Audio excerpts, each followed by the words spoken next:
Good evening, good people. Welcome to another Brews at 10.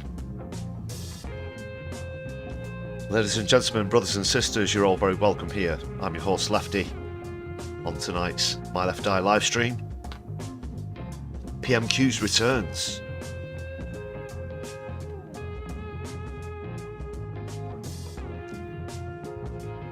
Chris von Nakarizer and Andy, awesome to see you in the chat already. Hope you're all having a good day. And Becca's just jumped in as well. Great to see you back as well. Solidari-Tea.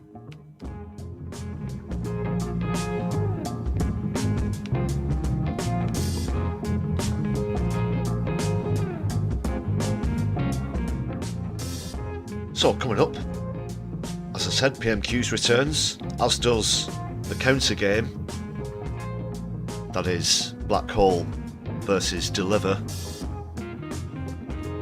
Will gravity succeed, or will Postman Twat prevail? Let's wait and see. So that's going to be my genuine reaction to the return of PMQs.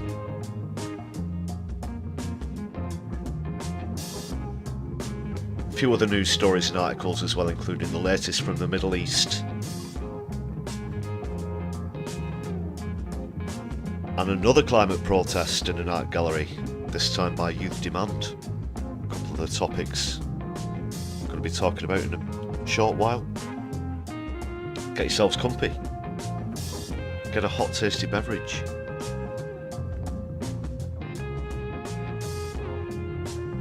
Or a cold, somewhat tasty beverage. Whatever you prefer.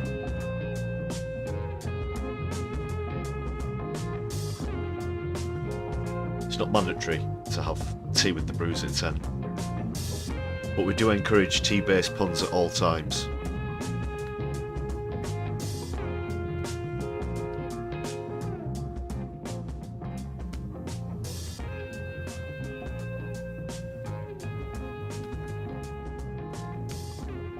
Where was I? Okay then. Thanks to everybody who's checked out recent content on the channel. Please hit the thumbs up button on this stream to assist it in reaching more people via the algorithm. May the algorithm gods be kind this evening.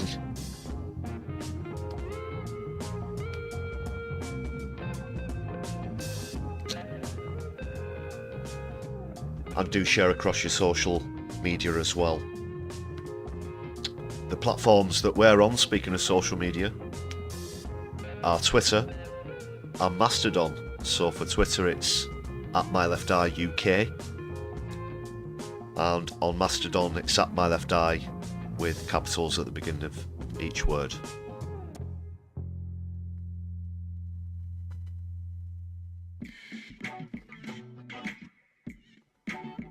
That's eye as in the things that you see with the ocular device, not AYE, as in the affirmative in the north of England or Scotland even.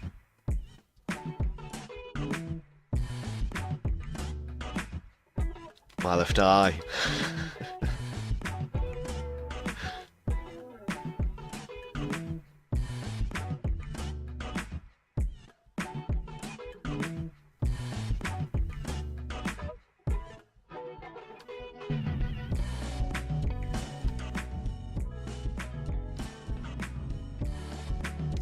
This is the latest updated members list. Thanks a lot to every single one of you, and people who've gifted memberships to other viewers recently.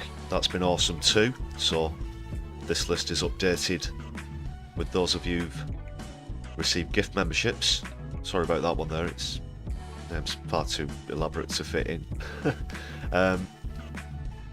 Where was I? Yeah, thanks a lot for the support. If you want to join the list of people, you can see it's just 99p. Early viewings, exclusive stuff. Please do check out the perks.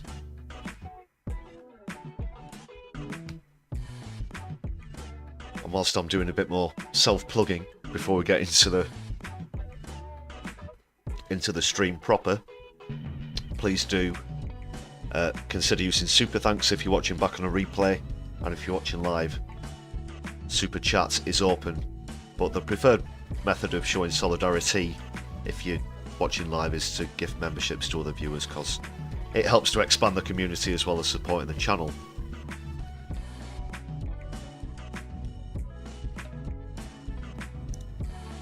Yes, thanks for that, Becca. Very well said. 99 pence. Well said. Well spent as well.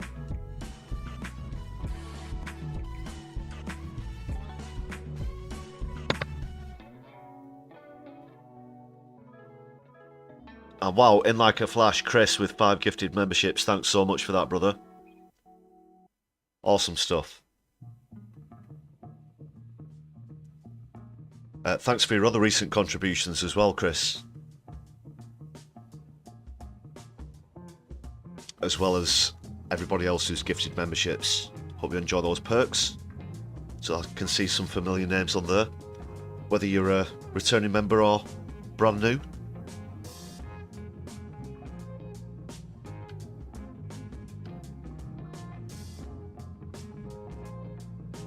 I mentioned a little bit earlier about this game that's returning with PMQs. That is Black Hole versus Deliver. If you'd like to make your predictions in the chat as well, we'll see how accurate they can be. No cheating now. This is my genuine first time reaction to PMQs. If any of you've been counting, if you watched it before, I will have my ways. My left eye sees all. But no, seriously, if you want to predict the correct score and in favour of which one, either Black Hole or Deliver, then please do. That's just something that we do to help get through the drawl of Parliament and the pantomime of it all.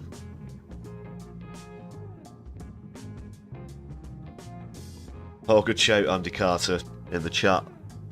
Thanks for the generosity again, Chris, and the gifted memberships.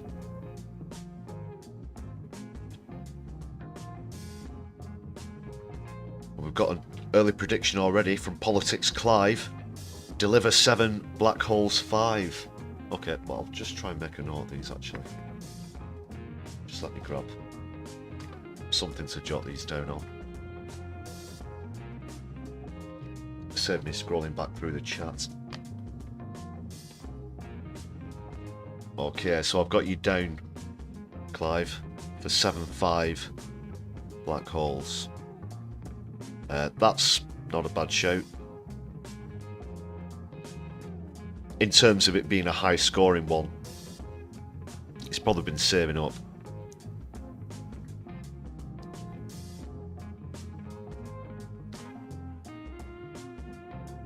Okay, got you down for that. It's not an actual contest, there is no gambling going on here either, I should just state that very clearly. If this, like other live streams recently, is being manually reviewed because of restrictions on ads and stuff like that. But there you go. I'm not sure what it is. I don't really particularly think it's going to change the way that I do things. If that's the way it is, then so be it.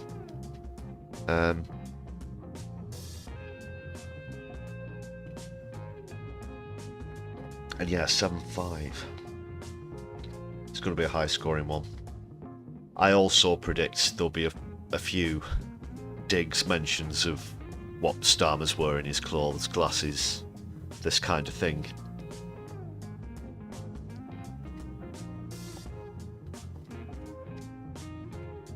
But first of all, one or two things to get into. Just quick news updates, and then we'll very quickly get on to PMQs. Where first?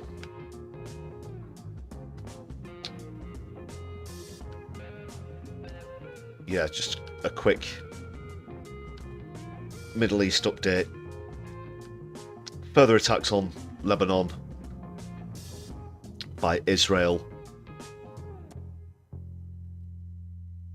claiming that it's killed a Hezbollah member in southern Syria as well. Now, Biden and Netanyahu have apparently had a conversation today after having not spoken in weeks. Apparently this is how isolated Netanyahu is, I guess, and how the tail's been wagging the dog, and there's this whole diplomatic situation mixed in with all this crap as well. Apparently he's advised Netanyahu to minimise harm. One thing I did see earlier as well, and this is, again, piss-boilingly bad.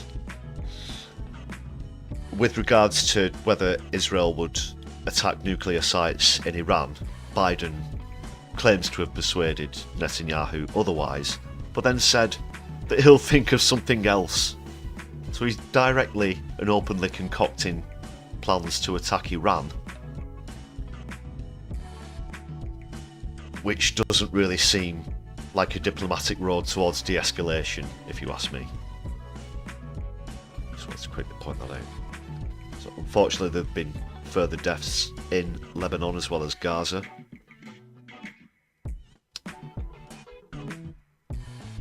Two other hospitals virtually inaccessible as well. Extraordinary. That particular report said that there are still no safe places left in the entirety of Gaza, and that's becoming true of southern Lebanon as well.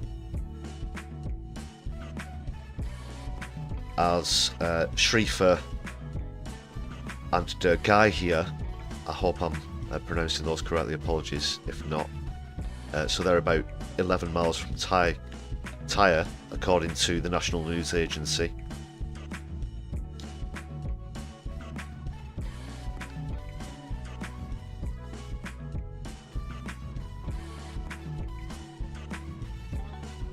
Yeah, and other than what I just mentioned,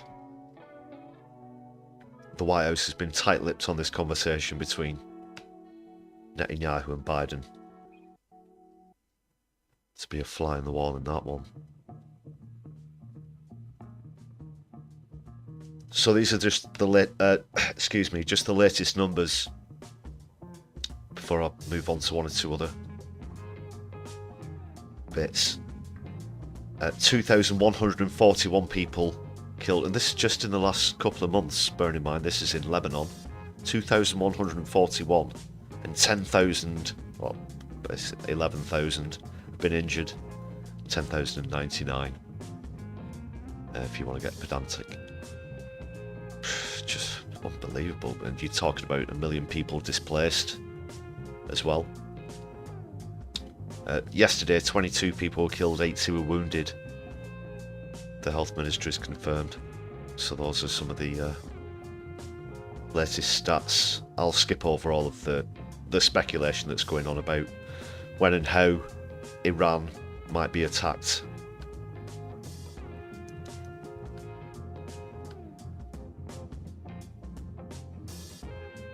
Except that I'll mention there's Yoav Gallant. They said it will be deadly and precise as well, and I think they said that there'll be some surprises, something like that, hinting at maybe something similar to what they did to the Lebanese with the tech attack. I don't know. That is speculation in itself, which I won't get into. Try and get past all that. Hope you can see that all okay.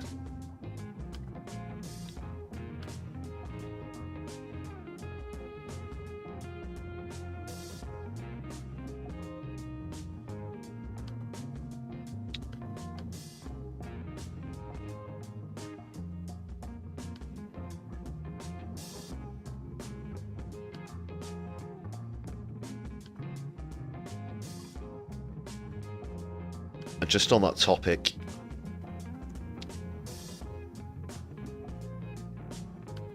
I'm just going to bring up Twitter now.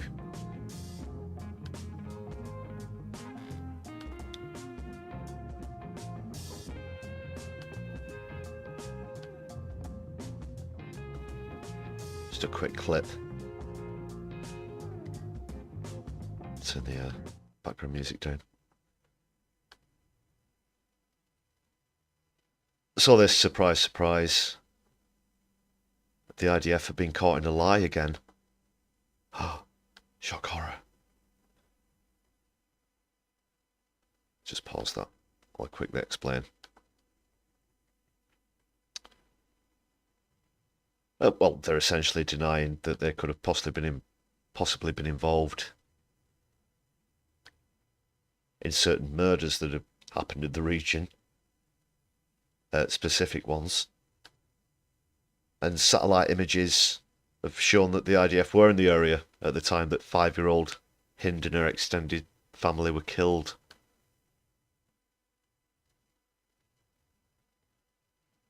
But that's the look, you know, the quote. From our own investigation, we were not in that area. We've investigated ourselves. So it's all okay.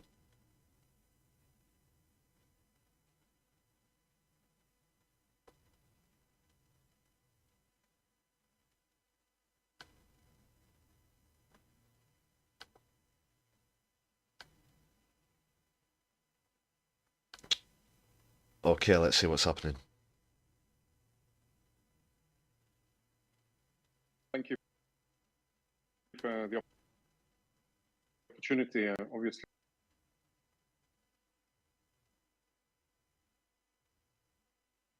the dramatic images, the pain of the mother, and the death of Hind is a true tragedy of this war. As we informed, and as Stuart Ramsey rightly pointed out from our initial investigation, we did not find that on that day there were forces in that area, that there was any ability to conduct this alleged attack against the vehicle. It doesn't mean that there weren't gunmen around. It doesn't mean that there wasn't an exchange of fire. It doesn't mean that this vehicle perhaps wasn't caught in the crossfire between forces. But from what we understand now, and from the IDF investigation, no, there were no forces, and this is whatever it is. It's a tragedy for the family and for the outcome. So you're saying, so Mr. Lerner, you're saying that IDF forces. It's beyond frustration.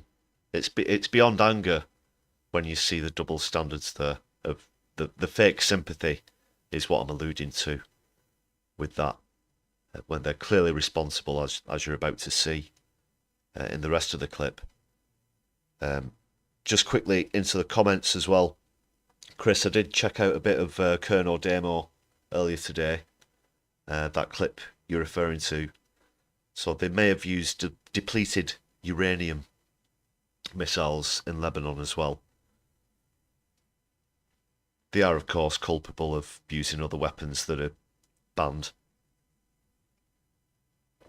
including white phosphorus and so on.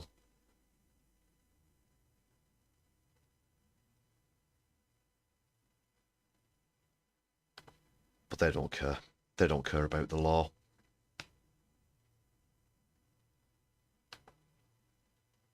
Were not in the area at the time. That is despite satellite imagery conducted by Planet. I'm just going to pull it up on our screen, which does show IDF forces, the presence of IDF forces in the area on the day of this incident. No, as I said, we have not found this to. I'll just pause that there. I'm not sure how clearly you can see that. I'll try and. I'll just make this a bit bigger, 1 second. On the map.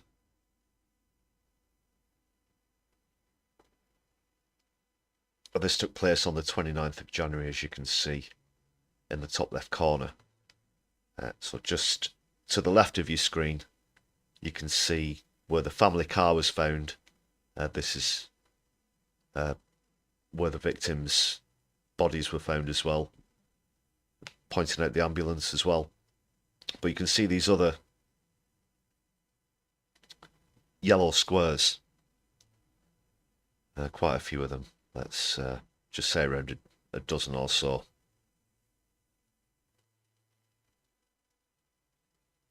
And each one of the little squares identifies a member of the IDF. So while that's on screen,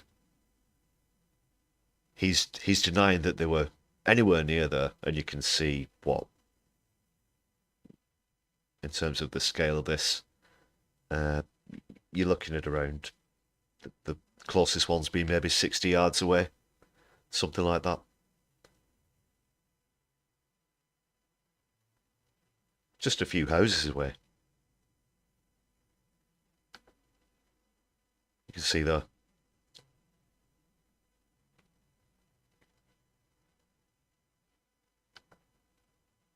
To be actual, I don't know when that these images, when they were taken.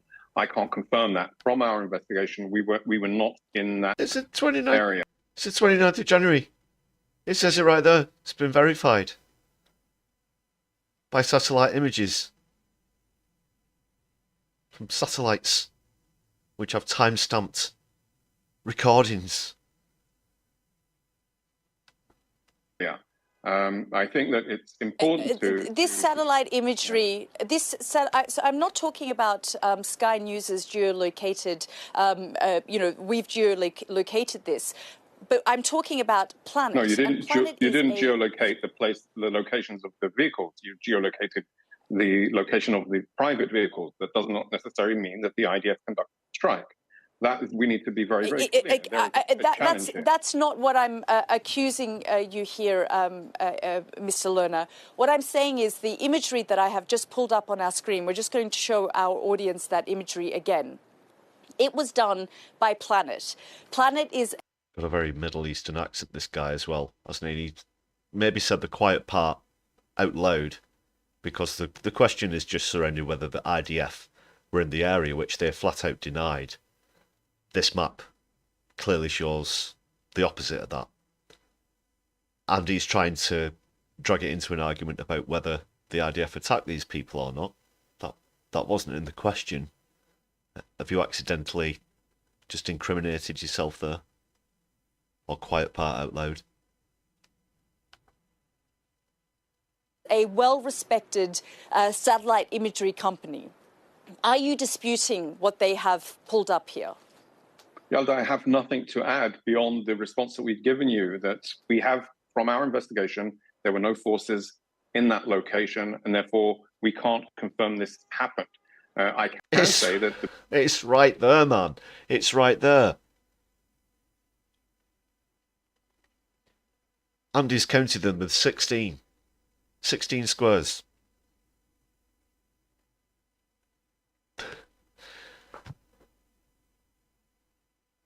Literally bang to rights, and they still argue to the contrary. This is the hubris. This is the absolute top end levels of propaganda and lies that we're talking about here. Because of the severity, because of the concerns, it has been transferred to the independent of the chain of command inquiry mechanism that is established by the IDF, and they are continuing their investigation.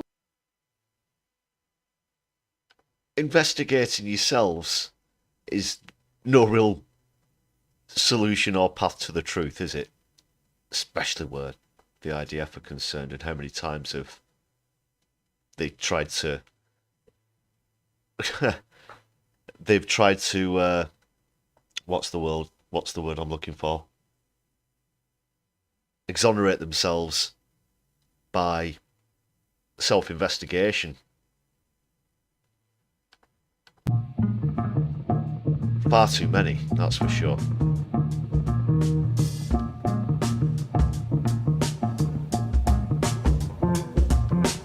Okay, we'll get on to PMQs in just one moment.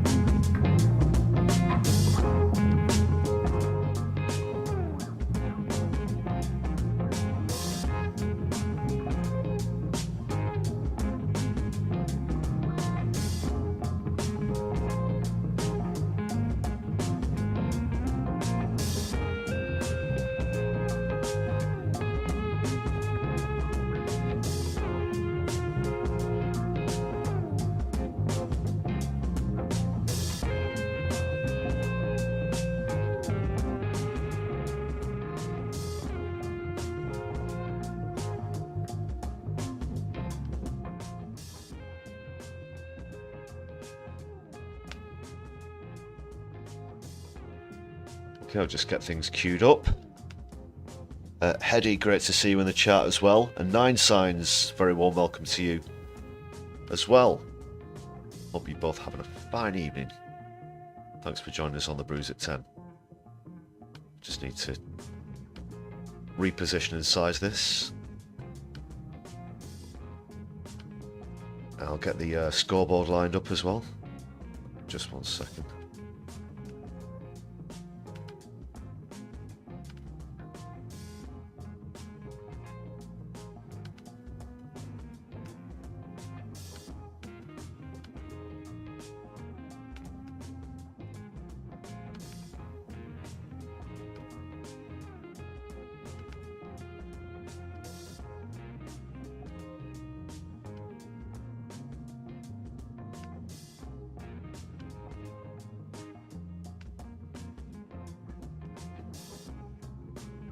There's Keith.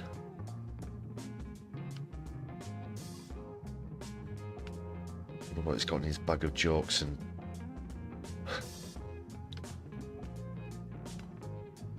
Zionist lobbyist crap. Anyway, let's get the scoreboard lined up. So we've got Black Hole versus Deliver. And if you can't see the little thumbnail there for Deliver, it's Postman Twat. We'll see how many times he appears on the rounds, and of course Black Hole. So keep an ear out for those. Do my best to keep up.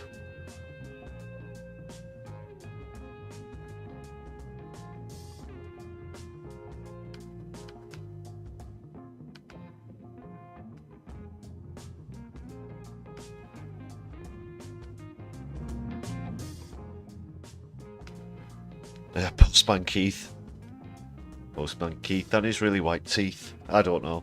Just jamming.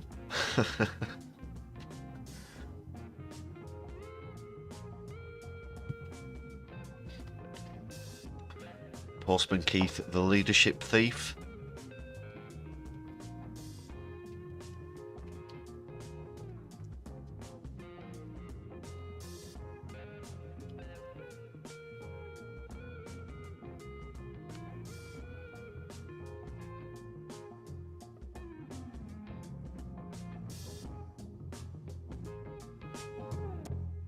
Right, let's get cracking in just 1 second.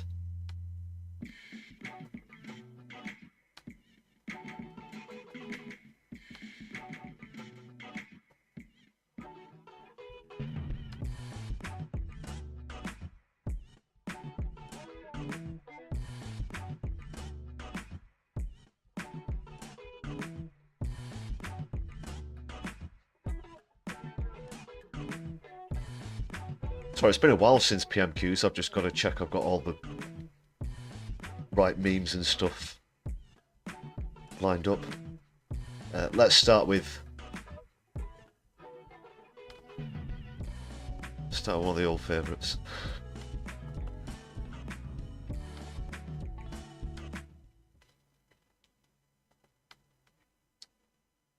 Right, here we go. So any other final score predictions, do get them in right away. I'll just have a quick scroll through the chat. See if there's been any more. Can't see any at the moment. Just got Politics Clive down for 7-5 for Black Hole. Okay.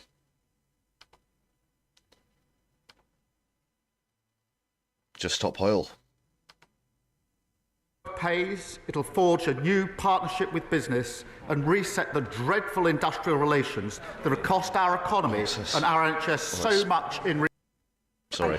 We now come to Prime Minister's questions. Ganga Mahindra. Prime Minister.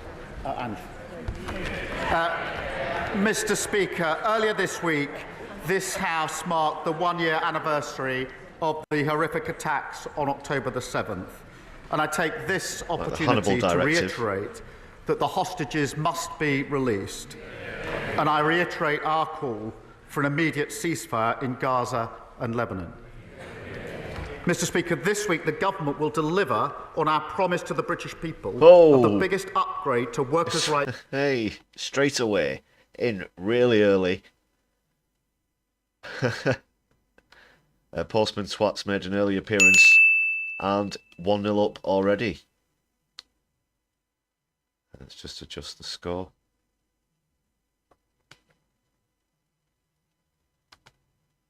One 0.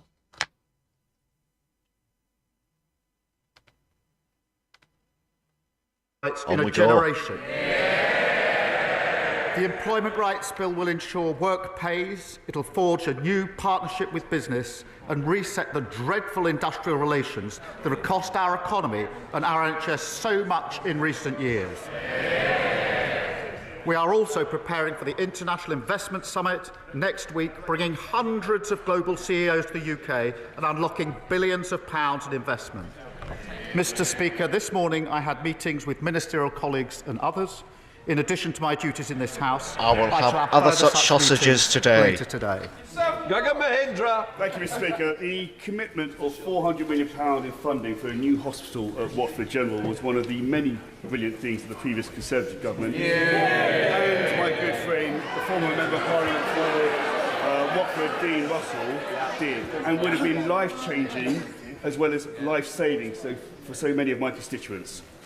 Why is the Prime Minister cancelling this funding commitment and spending billions of pounds giving pay rises to train drivers instead? Prime Minister.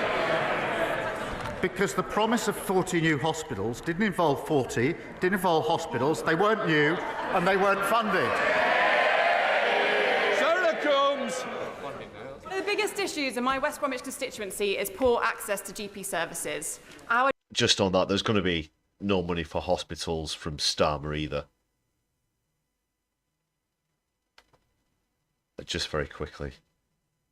Our GP satisfaction rate is 15% below the national average. So can I thank the government for their focus on improving this situation and ask the Prime Minister what the government's doing to make sure that everyone in West Bromwich can actually see their GP? Well, I thank her for her question. The most visible sign of failure of the last government was the NHS. Privatisation. We are going to expand the role of community pharmacies and accelerate the rollout of independent prescribers. We need much more care to be delivered in local communities to spot problems earlier, and we'll train thousands. You know, before I started to do My Left Eye on YouTube in the COVID years, the amount of times I heard the word rollout just absolutely sickened me to the core. Every time I hear it, I see Matt Hancock's dumb, overpaid, idiotic face. He did, of course, jump ship before the election so that he couldn't even take a drubbing in his constituency, which he should have done by rights. But I really do hate that phrase. Only Tories use that phrase. Hey, Keith? Rollouts. They want us to picture these like trucks and ramps with things coming off in continuous lines endlessly. Huge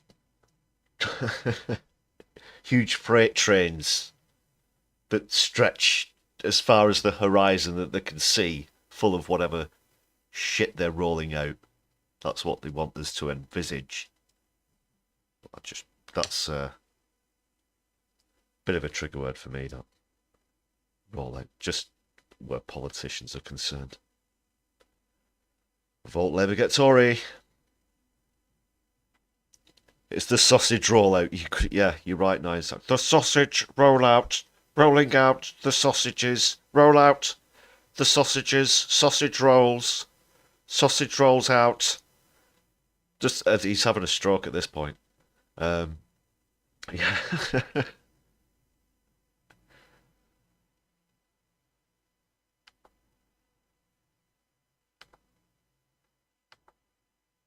more GPs.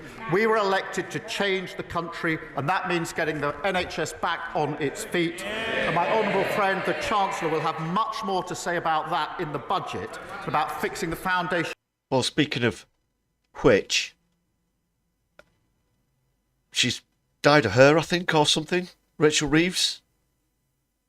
And she looks a bit different. She looks even less human than normal, quite pale and gaunt, as it happens. Welcome to the chat, Jacqueline. Great to see you.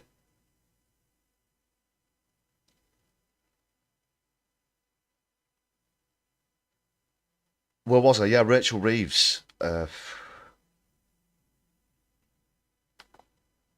our economy, so we can put money in people's pockets, fix our public services. So that's the expression number one. Rachel Reeves only does 2 expressions during PMQs. When Keith pulls out one of his latest quips, gags, she's going to do the fakey, shit-eating, robotic smile and laughing. And that's about it, with a bit of nodding. But she does look like she hasn't been to bed for about 4 days at this point. Oh, that's why she's been up partying with John Hurt, as regular viewers of live streams and whatnot up here familiar with. And rebuild Britain. Oh, it was a Halloween prop. Yeah, good point. Have they replaced her with Liz Kendall?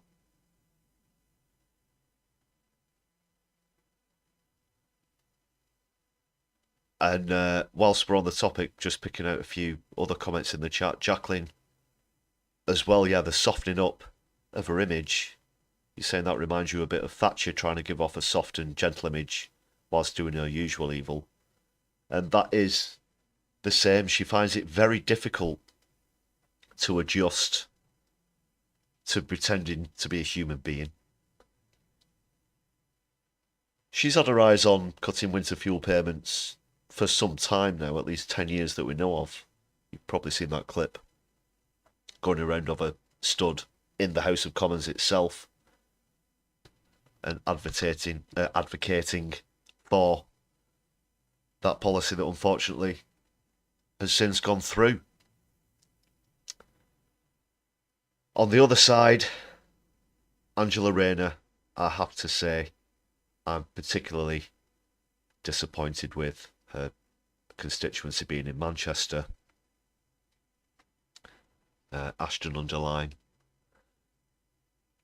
She was genuinely working class when she got into politics.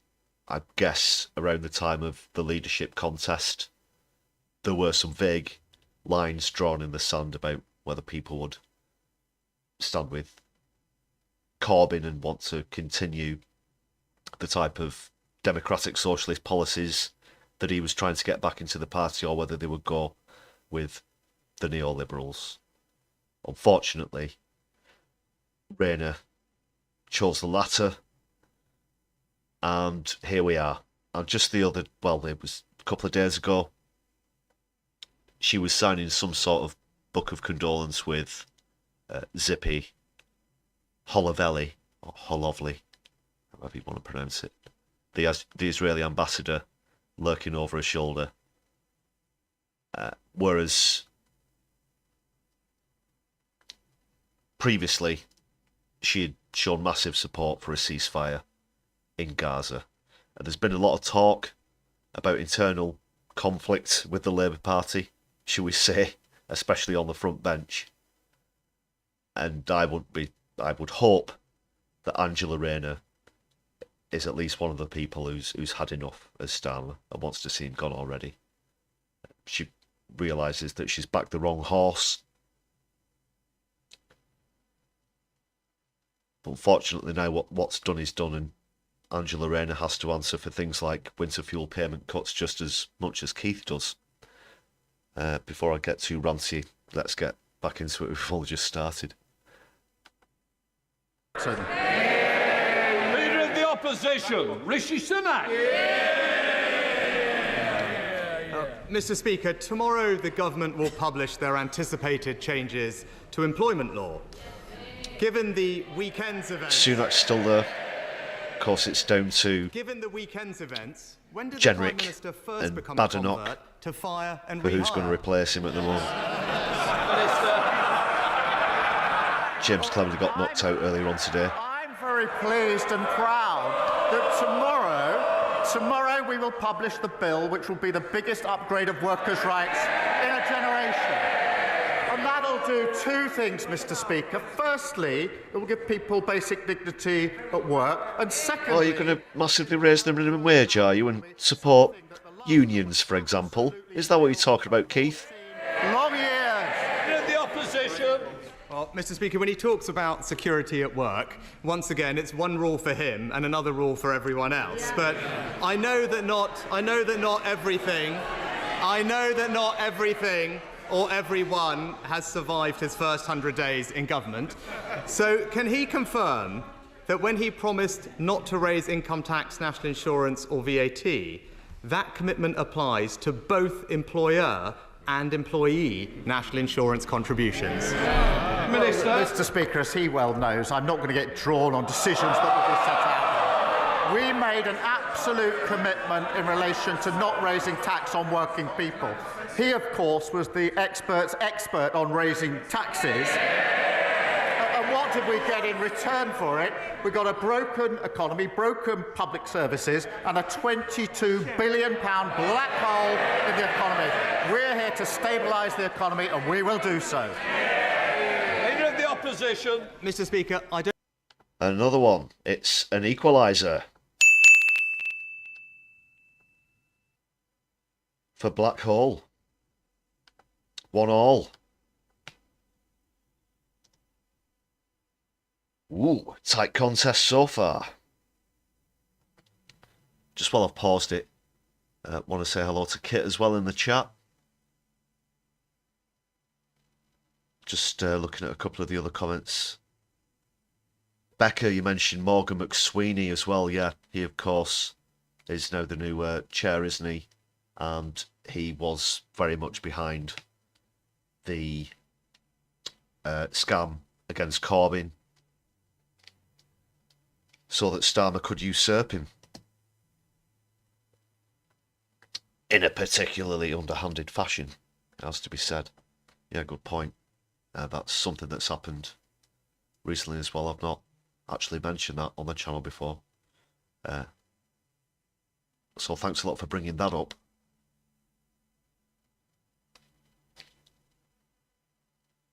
So now, who's going to take the lead?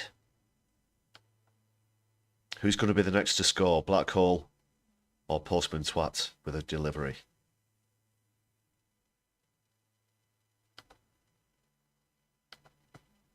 I don't think even Lord Ali is buying any of that nonsense. But I'm not asking. Obligatory referral to the bribery scam. Well, that's not the word. I'm asking specifically. Bribery revelation. I'm asking specifically about the promise he made to the British people. So let me ask him again, just to clarify his own promise. Does his commitment not to raise national insurance apply to both employee and employer national insurance contributions? We set out our promises in our manifesto.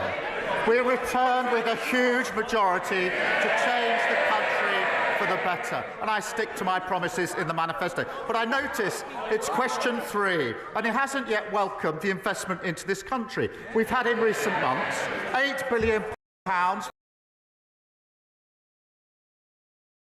Did I miss one there? Sorry, I'm just going to rewind it about 20 seconds. Did he say stick with or deliver on? We set out our promises in our manifesto. We returned with a huge majority to change the country for the better, and I stick to my promises in the manifesto. But I notice it's question 3, and he hasn't yet welcomed the investment into this country. We've had in recent months £8 billion from Amazon for jobs across the country. £10 billion from Blackstone's. Yeah, there has been no change. You're absolutely £22 correct there, billion Kit. on carbon capture, jobs in the North East and the North West. 500 million, Mr. Speaker, for UK buses in Northern Ireland. While we're investing in our economy, what are they doing? They're arguing about whether to scrap maternity pay. Leader of the Opposition. Mr. Speaker, I'm very... That's a bit of a giveaway there.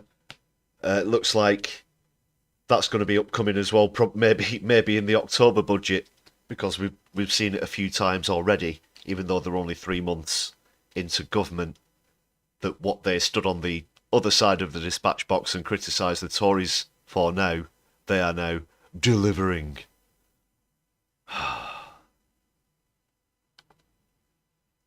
No change at all. happy to welcome investments that this government negotiated, but when it comes to his answer on tax, Mr. Speaker, businesses across the country would have found his answer just about as reassuring as Sue Gray did when he promised to protect her job, Mr. Speaker. So let me turn. It's no wonder confidence is plummeting on his watch, which he didn't mention. But turning to another commitment, before the election, his Chancellor said changing the debt target in the fiscal rules would be tantamount to fiddling the figures. Does he still agree with the Chancellor? Prime Minister. This is literally the man who was in charge of the economy. 14 years they crashed the economy. And what did they leave? A £22 billion There it goes. Unlike them, we won't walk past it, we will fix it, and it's only because we're stabilising the economy. 2-1. 2-1. Blackhall takes the lead. He hasn't really talked about that investment. We're powering ahead with clean British energy. We're changing the rules to build 1.5 million homes and returning railways to public ownership. And they've got nothing to say about any of this. Prime Minister. Mr. Speaker, on debt, we left them the second lowest debt in the G7, Mr. Speaker. And as the Institute of Fiscal Studies have said... Order. I will hear the Leader of the Opposition. Mr. Speaker, as the Institute of Fiscal Studies have said, it's hard to escape the suspicion that the government is attracted to this change because it would allow for significantly more borrowing. Now, his Chancellor previously said that this change, and I quote her words, would be fiddling the figures. So it is a simple question: does he still agree with the Chancellor? Prime Minister. I see it's back to his old script. They've never had it so good. That didn't work so well at the election. Might be time to change that. I'm not going to get drawn on issues for the budget, just as he wouldn't when he was standing at this dispatch box. But meanwhile, we're investing, we're building the NHS fit for the future. You're not. You tried to get your excuses in early with all this. You know, look at the score, 2-1. You've already mentioned Blackhall twice, 22 billion. So that's your excuse for lack of investment. You can't then stand at the dispatch box and say that you're pouring out investment. It doesn't match. It doesn't marry up. It doesn't fit with what you've said. It's just austerity repackaged. You've tried to get your excuses in early. And that's why you've cut winter fuel payments and continued the two-child benefit cap.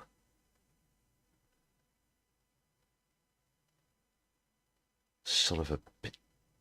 After 14 years of Tory failure, we're giving the country its future back.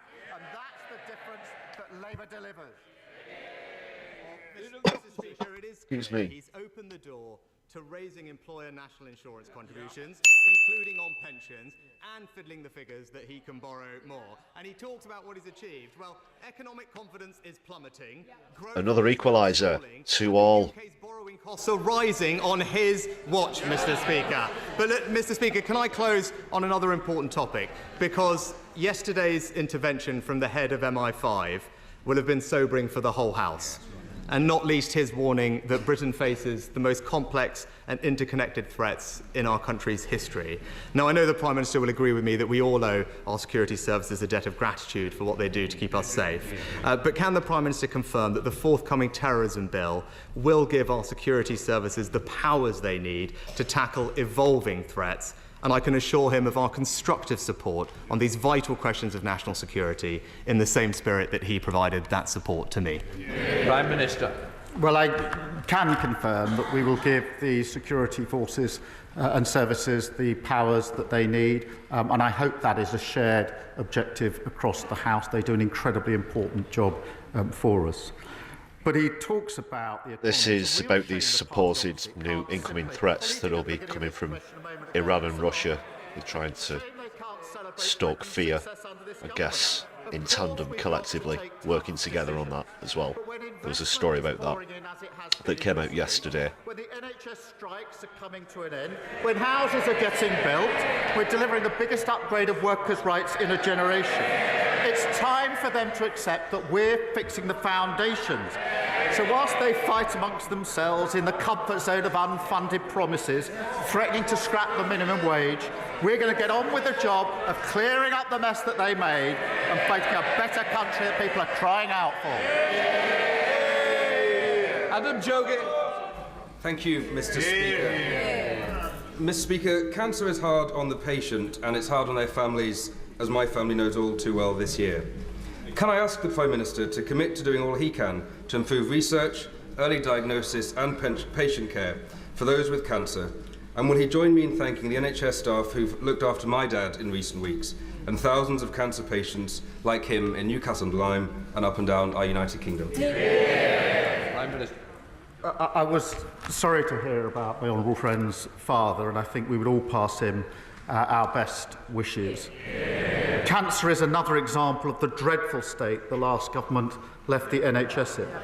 The Darzi report published just a few weeks ago showed that some cancer standards have not been met since 2015, and no progress was made in diagnosing cancer at stage 1 and stage 2 between 2013 and 2021. So I'm really pleased that we've just announced 6.1 Wesley Streeting's rubbing his hands, can't wait to privatise more of the NHS. And all that's going to do is bring more financial burden onto people who do get cancer. Thank you, Mr. Speaker. Across this House, we all agree that we need to get our... Do you know how expensive it is in the United States of America to treat cancer? Look it up. Liberal Democrats believe that one of the best ways of doing that Bankrupt is you. to improve our relationship with our European neighbours on things like trade. And I welcome the fact that the Prime Minister has made this a priority in his first few weeks. But what I just don't understand is that he's ruled out negotiating a youth mobility scheme with our European partners. This could be so good for young people, for businesses, and for re-establishing that relationship. So will he reconsider this? Prime Minister. Well, he's right. We do need a better deal with the EU than the bad deal we got under the last government. And that's why I was very pleased to meet the President of the Commission last week to talk about how we can improve on the deal. In our manifesto, we had clear red lines about the single market, customs union, freedom of movement, and we will negotiate with those red lines in place. David.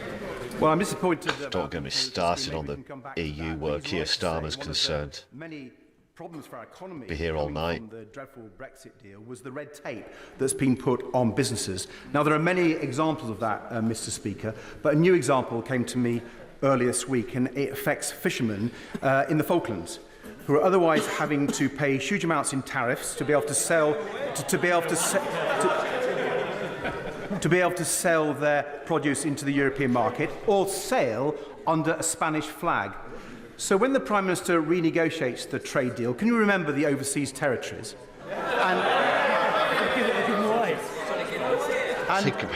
And ensure that British citizens fishing off the Falklands can sail proudly under the Union Jack. What you know what decade it is, Davey? My uncle nearly lost his life when his ship was torpedoed defending the Falklands. They are British, and they will remain British.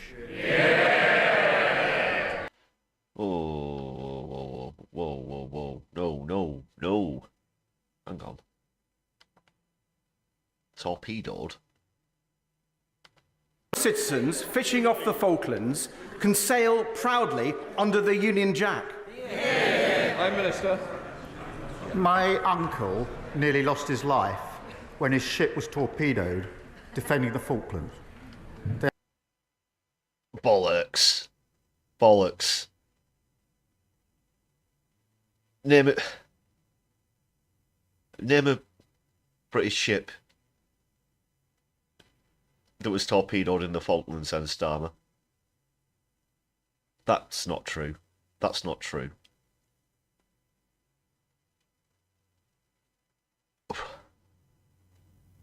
And the fact that... What are they going on about the Falklands for?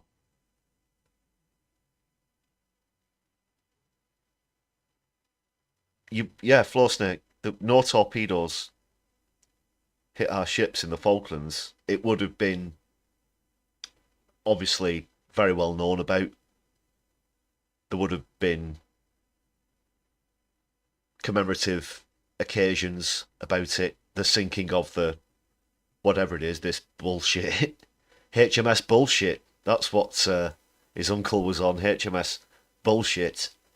And the torpedo from an Argentinian battle cruiser nearly sunk his uncle.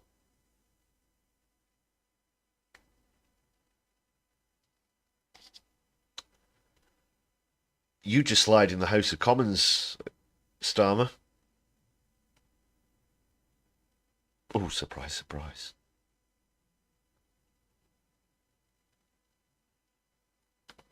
They are British, and they will remain British.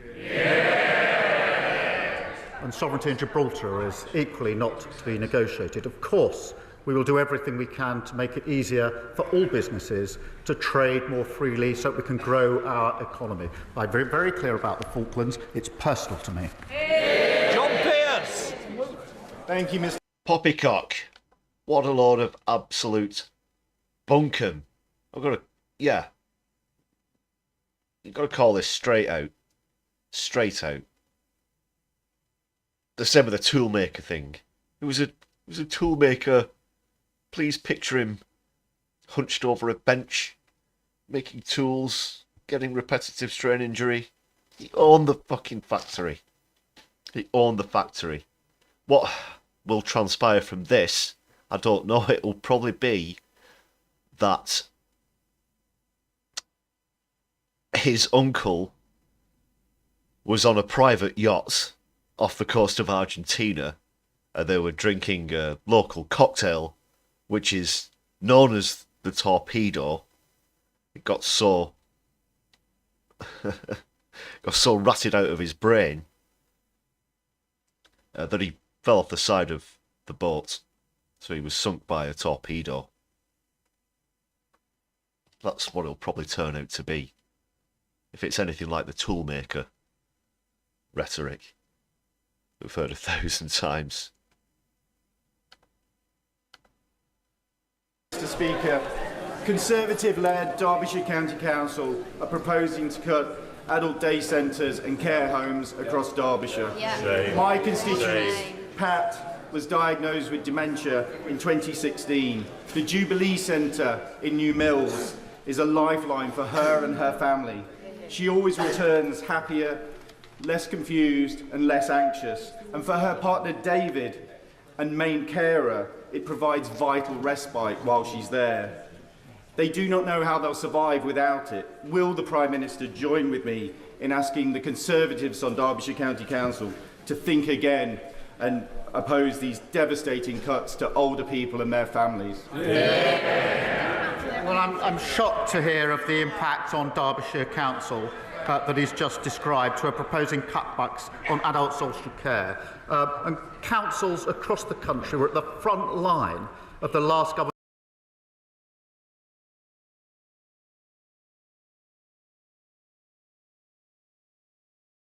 Is that true about the, what is it, HMS? The RFA Sir Galahad, sunk by torpedo, was just one ship. Sorry, not 0 ships. Yeah, the likelihood of his uncle being on that one ship is remote.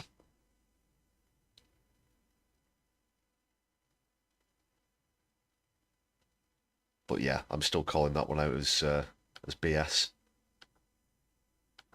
Ruinous economic failure. It's left people who rely on services counting the cost.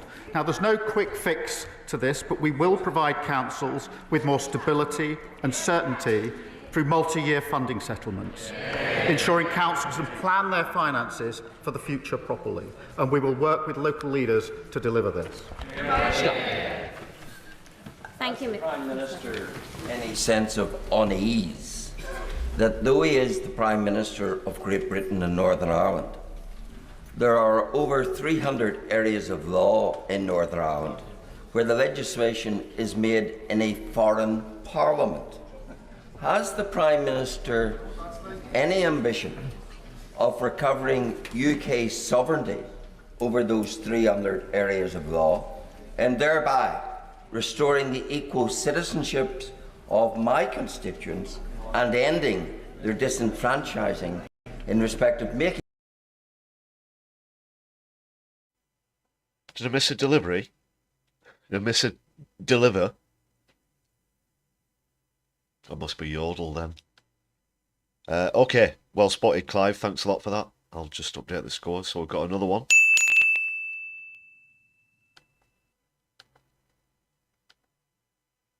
laws that govern much of their economy. Prime Minister. I thank you for raising that issue, which of course is an important issue. The Windsor framework was negotiated by the last government. We supported it, and we continue to support it, and we'll work to make sure it's implemented properly and fully. Dave McHillier. Mr. Speaker, one in two children in my constituency live in poverty after housing costs are taken into account. So I welcome the government's commitment to tackling child poverty. But we all know that every year of poverty has a long-term impact. So could the Prime Minister tell us that the Welcome Child Poverty Task Force, which is underway, could he tell us when he expects that to report so we can see action? Well, I thank my honourable friend for a very important question. It is appalling that child poverty went up 700,000 since 2010. And after the last Labour government did so much to bring it down, and tackling this is at the heart of our mission to break down the barriers to opportunity. The task force is developing the strategy to reduce child poverty, and it will be published in spring of next year. Shabana Raji. Leicester. The Prime Minister's decision to impose VAT on independent schools strips hard-working families of the choice for what is best for their children, while risking job losses for teachers, increasing class sizes, and squeezing state school resources to their absolute limit. With these impending threats, what actions is the Prime Minister taking to mitigate these effects if he is not undertaking an impact assessment to understand them? I do understand that many parents across the country save hard to be able to send their children to private school because they have aspiration for their children. So does every parent. What, because you're one of them who has the means to save large amounts of money? And also it doesn't matter for you because you get given a 20 grand apartment for your sons to study in as well, Keith. Parent who sends their children to a state school. And the problem we have is we don't have enough teachers in key subjects in our state secondary school. Now, the party opposite may be prepared to tolerate that. I'm not. And that's why we've made this change to fund 6,500 teachers. And they chunter on. But they have to answer the question, which none of them are answering. If they're not going to make this change, are they going to leave our state secondaries without the teachers they need? Or are they going to cut the education budget by £1.5 billion? Which is it? Mr. Speaker, Gloucester has a proud military history, from the Battle of Imjin River to RAF Quedgley and the glorious Gloucesters. In fact, almost 10% of Gloucester households are home to a veteran. So can the Prime Minister update this House on what this government is doing to support... Thanks for the update on that torpedo issue as well. Thanks for looking into that. Minister. We owe an enormous debt to all of our veterans, and it was a great honour to announce at our party conference that our plans to build new homes across the country will ensure that homeless veterans are at the front line of the queue for new social housing, recognise the incredible sacrifice and contribution that they make. We will repay all those who served us and house all veterans in housing needs, ensuring homes are there for heroes. We're all... Why is Keir Starmer's shirt ribbed? Andy. It's probably for when he crawls up Benjamin Netanyahu's backside. Also ensuring veterans have access to support, including with mental health and employment. Sir Julian Smith. Mr Speaker, special education needs budgets in North Yorkshire and across the UK are under huge pressure. Could I ask the Prime Minister and the Chancellor, as they prepare for the budget, could they look carefully at how increased funding and changes to the funding formula could make a massive difference to thousands of lives of children across the country? Well, I'm grateful to the honourable member for raising this issue, which is of real concern across the country to many parents who are concerned about the provision. And I do agree that children with special educational needs and disabilities are being failed, with parents struggling to get their children the support that they need and deserve. And we have to change that. I'm determined to raise standards for every child so they succeed in education. And we will work with the sector and across the House where we can to deliver on that mission, which is very important for many parents who will be watching this today. Luke Murphy. Thank you, Mr Speaker. Can I welcome the Prime Minister's focus on economic growth, and I look forward to the International Investment Summit next week. One area where constituents across the country want to see thrive is their local high street, and the Prime Minister will know from his own visit to the top of town in Basingstoke that it has huge potential, but it's not what it could be.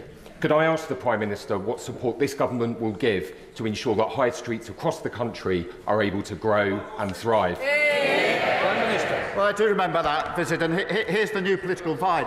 Invest with Labour or decline with the Tories. And that's why I was very pleased to read out the investments we've had in the last few weeks. We've got a big summit coming up on Monday, hundreds of CEOs coming, and I'm confident we'll be making further such investment announcements in weeks to come. Because we promised them massive tax breaks, and instead we're going to burden British working people into this country, fulfil on our obligation to raise living standards across the country. Helen Morgan. Thank you very much, Mr Speaker. The A483 runs through my constituency from Llanymynech to Oswestry, and it's one of the busiest and most dangerous roads in the constituency. And National Highway... I literally did a double take then. It's Helen Morgan. I thought he said Penny Mordaunt. She was obviously unseated in the last general election. No, it's Helen Morgan. Highways say that the crossroads at Llwnclys is the worst accident black spot. But Treasury rules place a higher value on road speed than they do on the lives of North Shropshire's residents. So will the Prime Minister look at flexing these rules to back national highways and back my residents to give them the safe road they deserve? Prime Minister. Well, I thank the honourable member for raising this, and it's obviously a really big, important issue in her constituency. And it is vital that as we invest, we do improve safety and deliver better journeys for drivers. National Highways, I think, is continuing to study the case for safety improvements to the A483. Yeah, get the bus, improve bus services, fully nationalise them. Decisions, as you probably know, will be set out. Keep fares down, profits reinvested back into the industry. It pays for itself. Representations, and I'm sure we'll agree to a meeting if that is what you'd like. Phil Brickle. Bolton Hospice provides vital services to individuals with life-limiting conditions. Yet, like hospices across the country, it faces a difficult financial future and is reliant on fundraising, including the kind donations I was able to raise when I climbed Mount Kilimanjaro last year, and from the campaign run by the local paper, the Bolton News. Can the Prime Minister tell me what steps he is taking to ensure hospices like the one in Bolton are put on a sustainable financial footing? Well, look, can I first congratulate him on his efforts in relation to the local hospice. We want everyone to have access to high-quality care and end-of-life care. And that is why we require all local NHS bodies to commission services from hospices to meet the needs of their local populations. Most hospices are charitable, independent organisations who also receive funding for providing NHS services. We have inherited a huge problem with the £22 billion black hole, but nonetheless, we are determined to move forward on this. Is this a comeback? Mr. Speaker, since the signing of the Belfast Agreement in 1998, more people in Northern Ireland have now sadly lost their lives to suicide than those that were killed during the 30 years of the Troubles. Would the Prime Minister agree that the challenges with poor mental health in Northern Ireland, some of which are directly related to the violence of our past, is a unique and pressing legacy of the Troubles? So would he therefore commit to tasking his government to work collaboratively with the Department of Health in Northern Ireland to explore how these issues can be properly recognised and resolved? Well, I thank him for raising this important issue. I do know firsthand the deep impact that the Troubles have had on so many in Northern Ireland, and we must ensure that those the Troubles. It's more or less a civil war. At least call it like it was and acknowledge what Britain has done to Ireland over the centuries. To support them in delivering better outcomes, which is why my Secretary of State for Health spoke to the Health Minister in Northern Ireland in the first week he was in the department. And I'm sure that he'd be prepared to follow up should the honourable member wish so. John Morris. Thank you, Mr. Speaker. In my constituency of Hexham, frightened parents and their families having to fight tooth and nail and travel extremely long distances to secure fair treatment and full education for their children. Can the Prime Minister outline the steps that the government will take to improve outcomes and results for SEND families, particularly in the most rural parts of the North East? Prime Minister. Well, I thank him for his question. I think this reinforces that the SEND provisions were a failure of the last government, particularly in rural communities. This has come from both sides of the House. It's a really important issue. We have a duty now to pick this up and to ensure that all children with SEND receive the right support to succeed in their education, and we will continue to do so. David Davis. On the assisted dying private members' bill, the government's quite rightly staying neutral. But the real issue with that bill is the time constraints of private legislation make it very difficult to get it right first time. If we get this wrong first time, the consequences are too terrible to contemplate. In 1967, the government today gave the government time to allow David Steele's abortion bill to go through. Would the Prime Minister commit to giving extra time, out of government time, to this bill to ensure that we get this right first time? Prime Minister. I thank him for raising this question on a really important issue. And I do understand there are strongly held views across the House and on both sides and within both sides, if this I is can put this it in that way. euthanasia I do agree with him that it is important issue that they've been kicking off we about. ensure that any change to the law, if there is to be one, Recently, it's is effective. essentially now, if this House gives the bill a second reading, self-determination it will, of course, then go to versus committee, as usual, which will allow that more detailed not state control. But, we do need I guess discussion, pro-life more broadly on this important issue. It's pretty much the debate. Speaker, with shared prosperity funding drawing to a close and Cornwall having some of the greatest potential in Europe in critical minerals and renewable energy, it's time for our aspiring Celtic tiger to identify much more strategic sources of investment funding which take us away from the short-termist begging bowl politics of the last decade. Will the Prime Minister meet with the Cornish MPs to discuss the future of industrial and social funding in Cornwall? Minister. Well, my honourable friend is a proud Cornish MP and is absolutely right that economic growth must be spread across the country. It cannot simply be focused in the South East and London. And he'll have seen today, no doubt, the Floating Offshore Wind Task Force report, which sets out that the UK's industry can support tens of thousands of jobs, including huge opportunities, job opportunities in the southwest, and I will ensure that a meeting is arranged with him, with the appropriate minister. Wendy Chamberlain.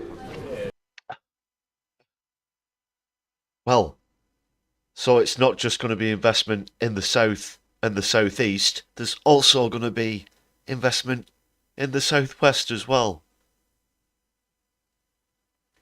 Forget the Midlands, forget Wales, forget Northern England.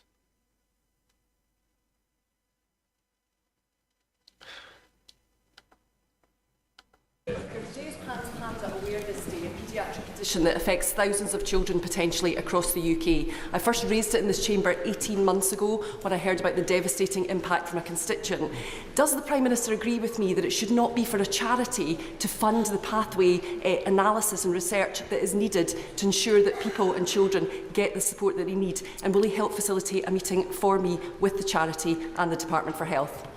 Prime Minister. Well, can I first thank her for raising this important issue and reminding the House of the impact that it has. And certainly, I think I can arrange that meeting so we can take that further forward. Thank you. Murray Kelly-Ford. Thank you, Mr. Speaker. Constituents in the City of Durham are anxious about the financial situation at Durham County Council. The Tories' unfair funding formula has seen essential public services hollowed out, such as social care, whilst the demand is increasing. So what assurances can the Prime Minister give me that essential services will be restored and that a new funding formula will be genuinely a fair one, focusing on the needs of my constituents, especially the most vulnerable? No assurances, no guarantees, just some hollow words. Have some more. Because successive years of underfunding have left councils experiencing significant budget pressures, and that's felt by constituents and residents and individuals across the country. This government will clear up the mess, will get councils back on their feet.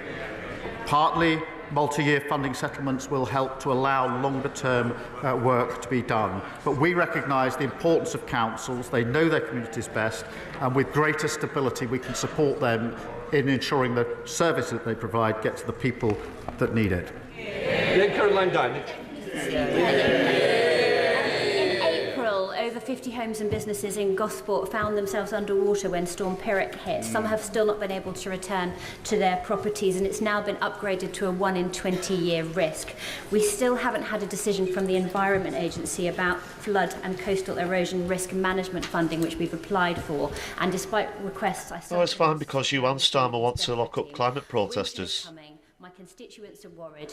When is he going to grip this? Prime Minister. Well, look, this is a really important issue in terms of... Well, look, we're not going to take lessons from the party opposite. Year after year after year, we visited constituencies and areas which were flooded because there had been a failure to take adequate protection. So I won't take lectures. What I said in the election campaign is that we would set up a flood resilience task force to get ahead of this. We will do...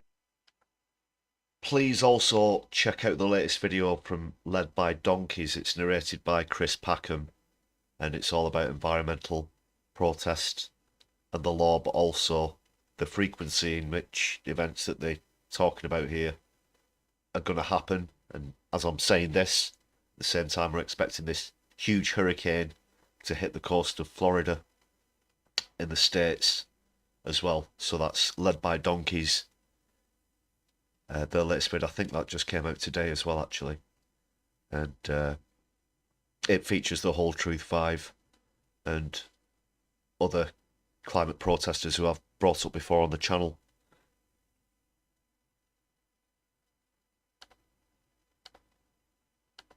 Do that, and I'll ensure that she can get such further information as she needs. Dawn Butler, final question. Thank you, Mr. Speaker. October is Black History Month, and the theme this year is reclaiming the narrative. I want to thank Mr. Speaker for the event that you will be doing in your apartments with the Temptations and the Prime Minister. The Temptations tribute band. And Prime Minister will be having an event in number 10 this evening. Will the Prime Minister agree with me that it's important that we continue to have a debate on the floor of this House in government's time on Black History Month? Prime Minister. Well, I'm not sure just at the moment going to something that's labelled Temptations is quite where I'd like to go.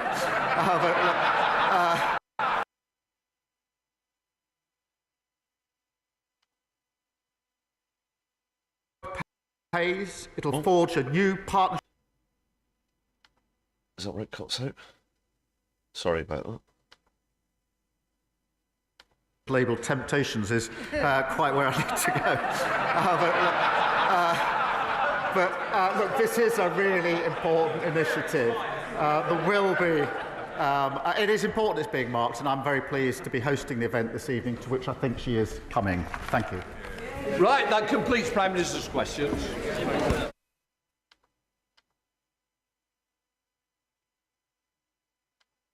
And there you have it. I'm not sure what that little joke was about at the end.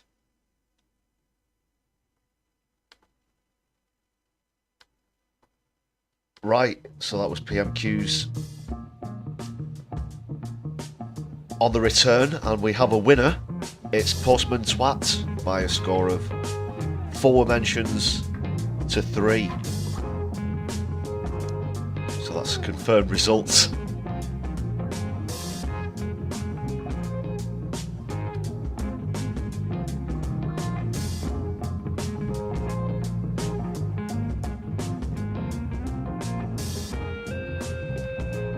And quite a high scoring week as well.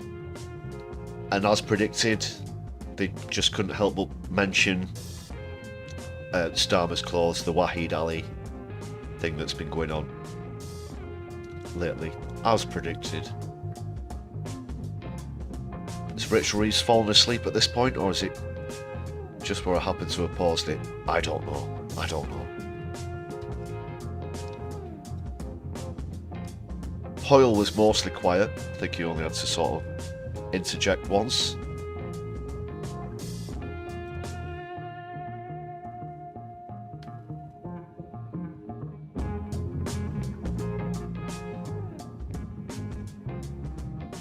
And yeah, what else? Oh, yeah, this thing about the torpedo. So if that turns out to be a complete fabrication, which I strongly suspect it to be,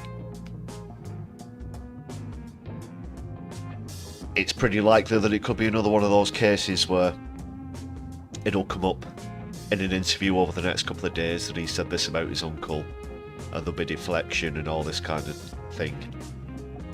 Could even go so far as to deny having said it in the first place, when he's actually said it in the House of Commons,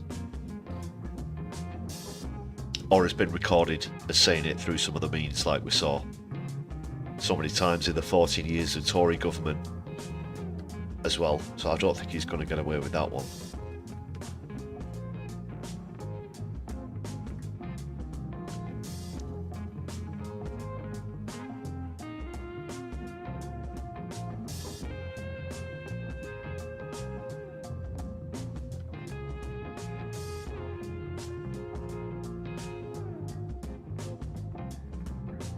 So let us know what you thought about that PMQs.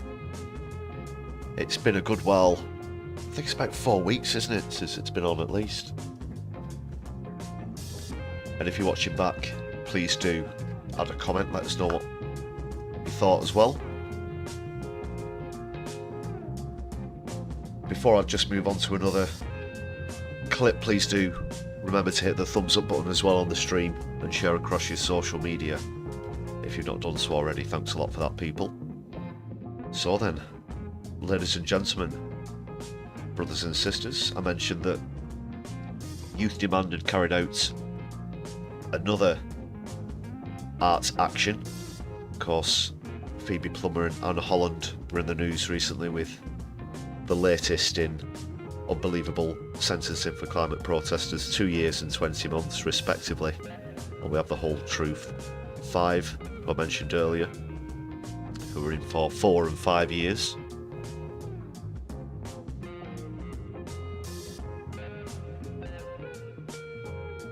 And this time it was at a Picasso exhibition, and the painting in question is called Mothering, I believe.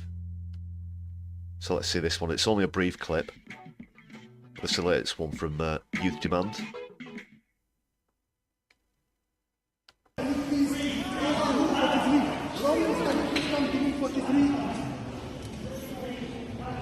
Romeos, can you please come to room 43? Tango 1. The UK is complicit in genocide. Weapons being manufactured in the UK are being used to kill Palestinian children and their mothers and whole families. Your taxes, all of your taxes are being used entirely. Save to the Jewish people. This has nothing to do with please. Excuse me, exit please. Exit please.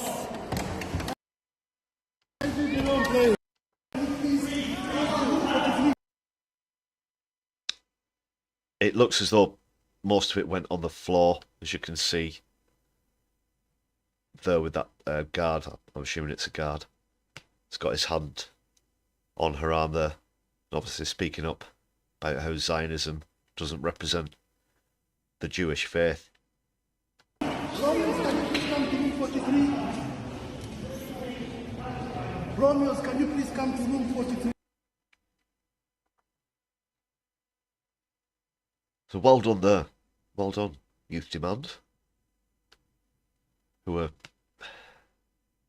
I guess the simplest way I can describe it, sort of an offshoot of Just Stop Oil. As well, let us know what you thought about that action in the chat or comments as well.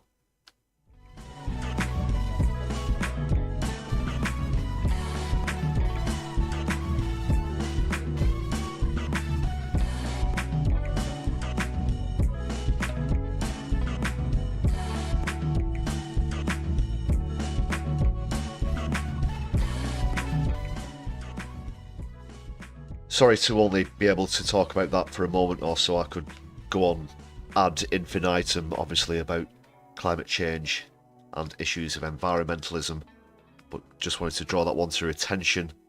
Times are ticking this evening. I'm going to have to get off shortly, but do want to give another shout out to all the members on the channel, and a very warm welcome to people who've joined this evening, and thanks for the gift memberships as well. Hope you all enjoy your perks. Please do consider supporting the channel for just 99p. Well spent. And super thanks are also available if you're watching back on a replay. Thanks for all your contributions lately. I want to give a shout out as well to Helena at No Justice. I did a raid into Helena's channel last night and got a bit of a shout out, so thanks a lot for the Solidari-Tea there, Helena.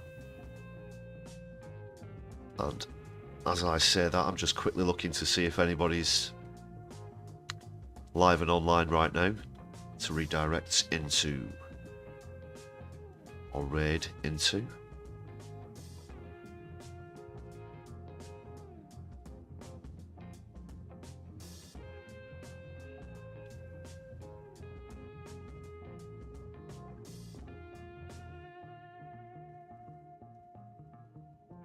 There's a couple of Navara streams queued up. That's all there is at the moment. So I'll just redirect into that. And thanks a lot for that contribution there as well, Chris, for the super sticker. Thanks a lot. Solidari-Tea once again.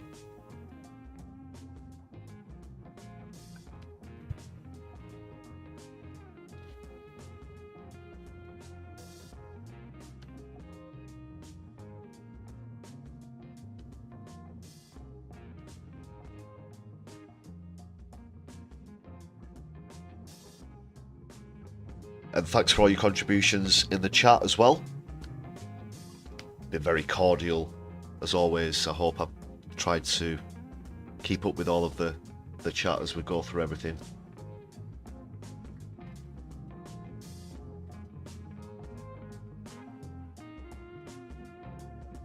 So I'll be back for another PMQs next week, but there's going to be other content to come between now and then. Don't worry, keep your eye out for more Brews at 10s as we get through the week, and there'll be the Sunday live stream, of course, as well.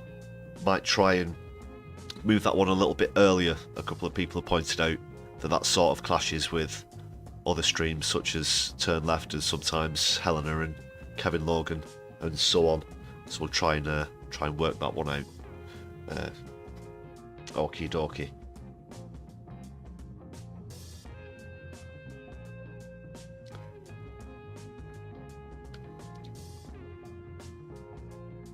So that's pretty much all from me. Just as I leave, I want to show you the latest